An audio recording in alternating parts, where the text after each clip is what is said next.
باسل تعال جرب الشاورما بالزرقاء، يلا على الزرقاء. وهي وصلنا الزرقاء واخترنا الشاورما من القاضي سناك. ومن المنيو الكبير عند القاضي سناك طلبت 5 أصناف: وجبة العادي، وجبة البروستد، الكريسبي رول، وجبة الحلبي والبرغريتو. راح نبلش أول شيء بوجبة العادي، سعرها دينارين، تحميصة الشاورما والحشوة، وبنقول بسم الله. ما شاء الله تتبيلة الشاورما عندهم عن جد موزونة. والبروستد وجبة الأربع قطع سعرها 3.5، بيجي فيها سفينة ودبوس وفخذ عريض وجناح، وأحلى شيء إنه مستخدمين بطاطا شيبس.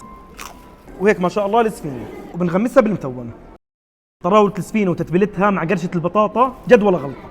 والبرغريتو بتيجي برجر لحم مع فاهيتا، سعر الوجبة دينارين و75. وصار بدها شنينة سعرها 40 قرش.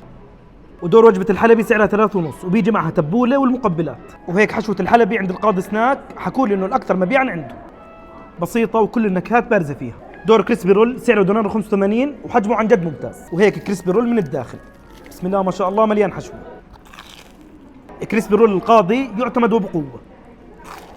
وبعد هالسفرة القوية صار بدها كوكتيل سعره 80 قرش، وبتلاقي كل أصناف القاضي سناك بنفس أسعاره على تطبيق أشيائي. جربوه صحتين وألف عافية.